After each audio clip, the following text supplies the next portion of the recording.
En el capítulo anterior de nuestra serie, nos adentramos en el laboratorio intelectual del siglo XX.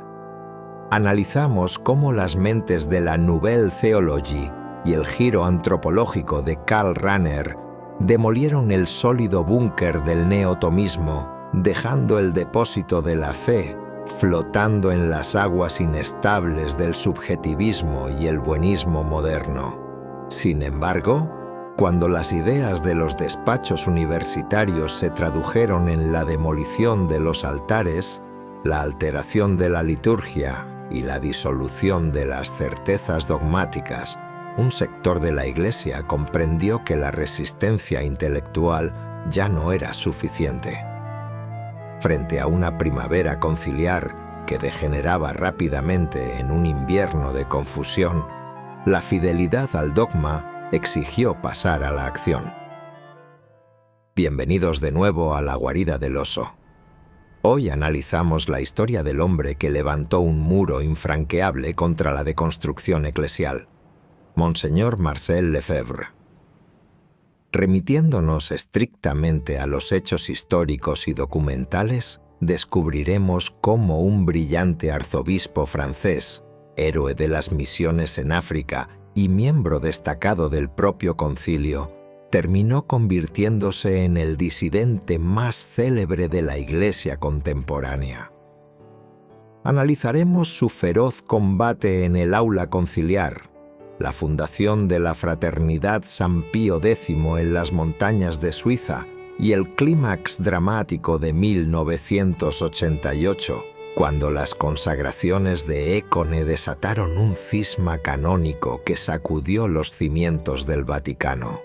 Esta es la crónica de cómo la obediencia a la tradición de siempre obligó a un obispo a desobedecer a la Roma del presente.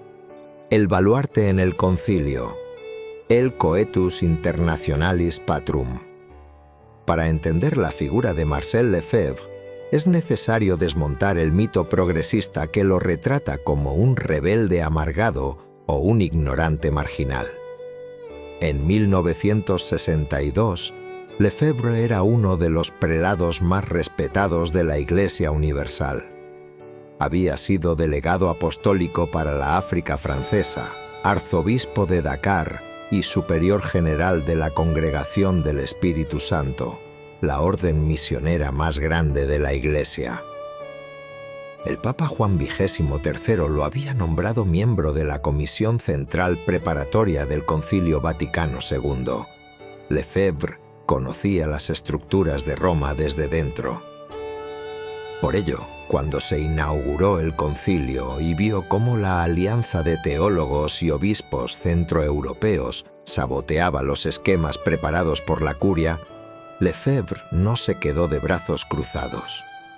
Al percibir que los textos conciliares introducían deliberadamente un lenguaje ambiguo y pastoral para eludir las definiciones dogmáticas tradicionales, organizó la resistencia interna.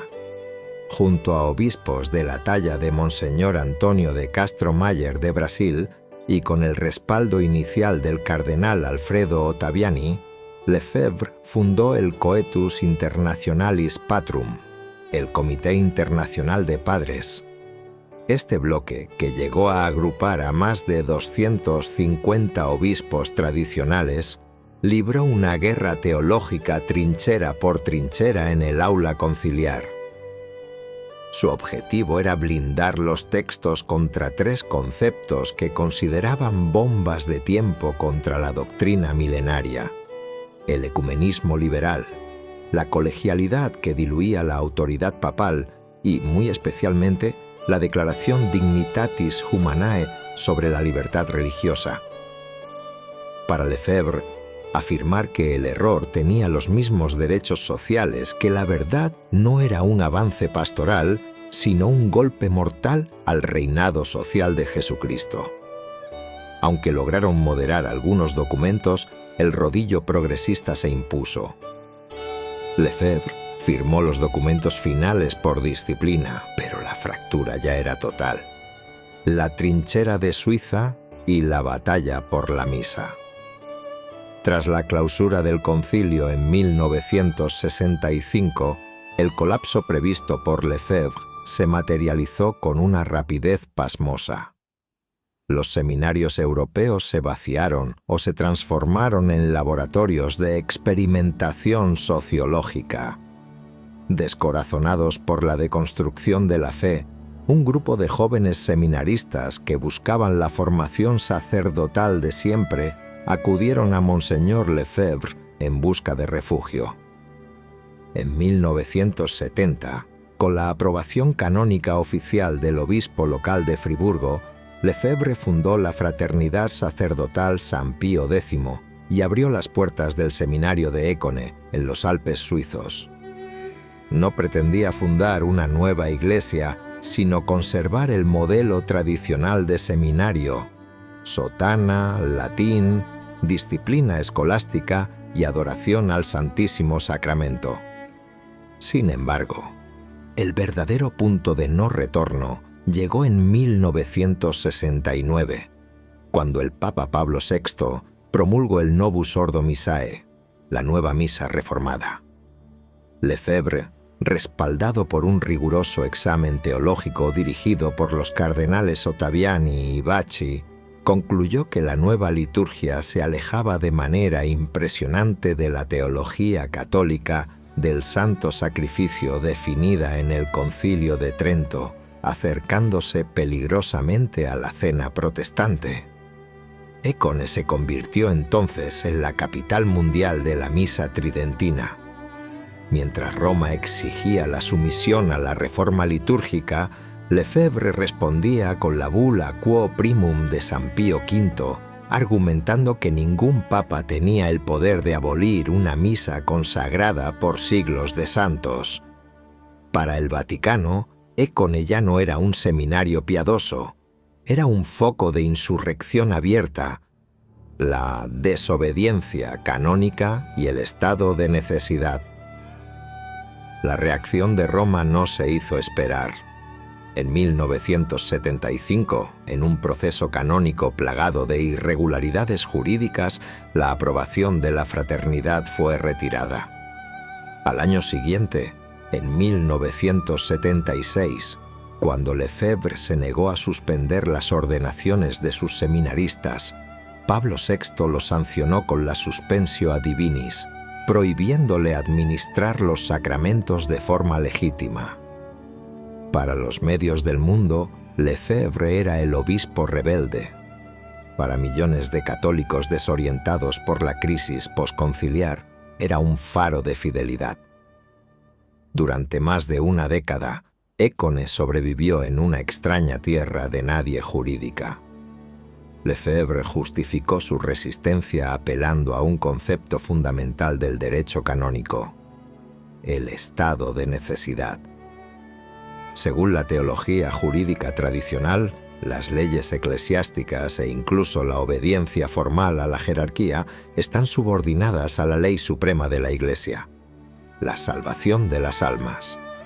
Lefebvre argumentaba con agudeza escolástica: si las autoridades romanas están demoliendo la fe a través del modernismo y el ranerismo inconsciente, el fiel y el obispo tienen el deber grave de desobedecer las órdenes destructivas para preservar los medios de salvación. No obedecemos a la Roma de tendencia modernista, afirmaba, para poder permanecer fieles a la Roma de siempre. El clímax de 1988. Las consagraciones de Écone. El drama histórico alcanzó su clímax definitivo a finales de la década de 1980. Monseñor Lefebvre ya superaba los 80 años de edad. Sabía que, si él moría, la Fraternidad San Pío X se quedaría sin un obispo que pudiera seguir ordenando nuevos sacerdotes católicos tradicionales, lo que significaría la extinción de su obra de resistencia. El Vaticano, consciente de la situación, inició intensas negociaciones lideradas por el cardenal Joseph Ratzinger, entonces prefecto de la Congregación para la Doctrina de la Fe.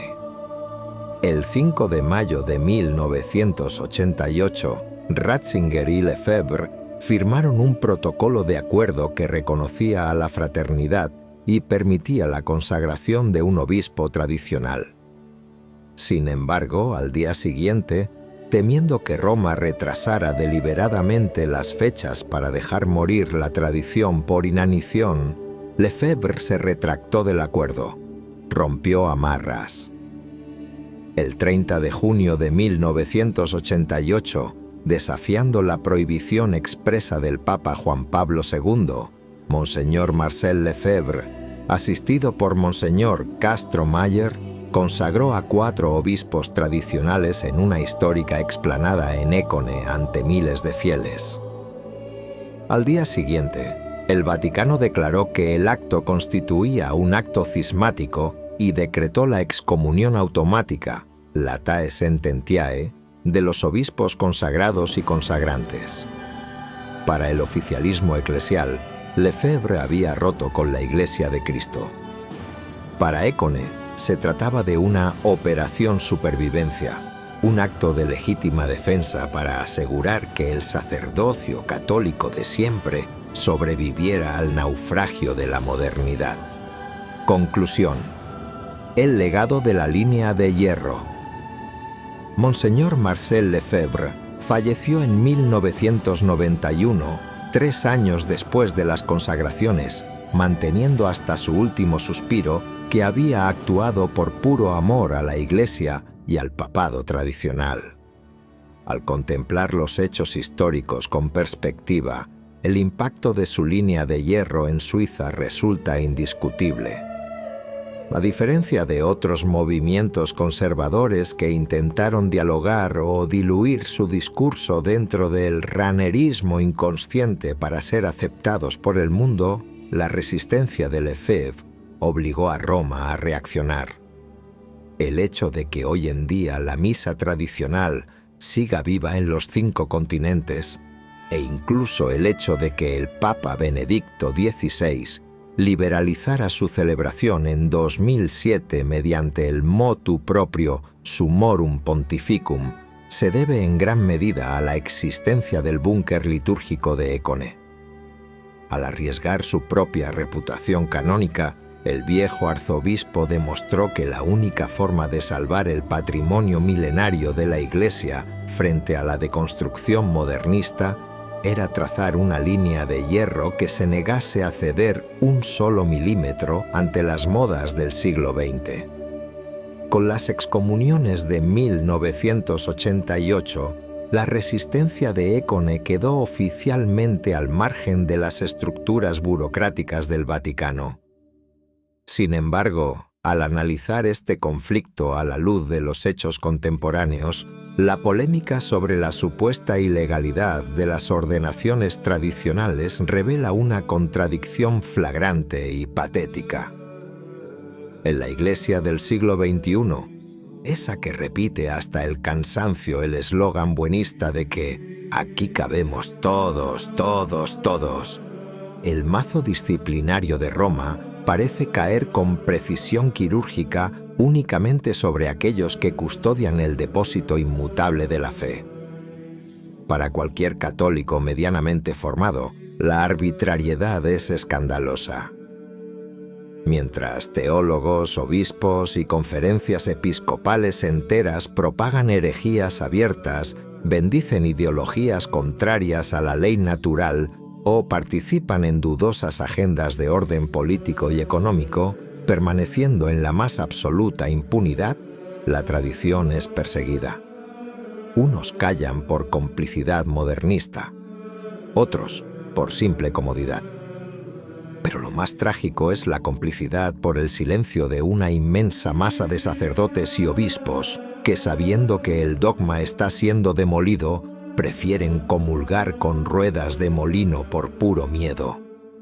Miedo a perder su estatus, miedo a ser señalados, miedo a la sanción burocrática.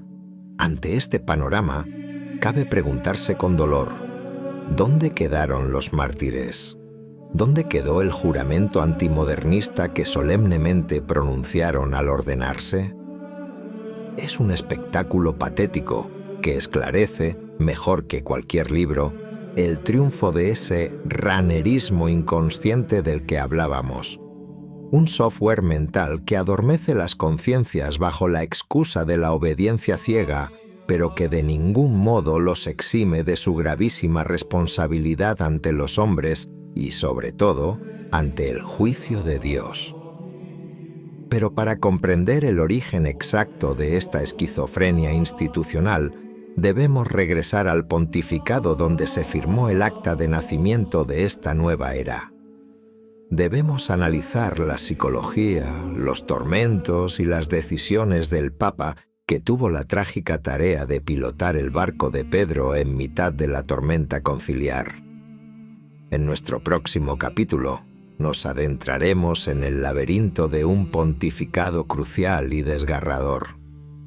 Analizaremos la historia, las luces y las densas sombras del papado de Pablo VI. Desde sus primeros pasos y sus alianzas intelectuales, hasta el estremecedor momento en que, contemplando las ruinas de su propia reforma, pronunció aquella frase histórica que todavía resuena como una advertencia apocalíptica. Por alguna fisura ha entrado el humo de Satanás en el templo de Dios. Si este análisis, breve pero riguroso e histórico sobre la figura de Monseñor Lefebvre, la batalla de Écone y la teología del estado de necesidad te ha ayudado a comprender las entrañas del conflicto litúrgico contemporáneo sin apasionamientos viscerales, apoya nuestro canal. Dale un me gusta a este video. Déjanos tu opinión reflexiva en la caja de comentarios. ¿Crees que las consagraciones de 1988 salvaron la misa tradicional o profundizaron la crisis de autoridad? Y suscríbete a la guarida del oso. Tu fidelidad y tu apoyo constante son el único motor que nos permite seguir trayendo luz a los pasajes más complejos y determinantes de nuestra historia. Muchas gracias por acompañarnos y hasta el próximo capítulo. Queridos amigos.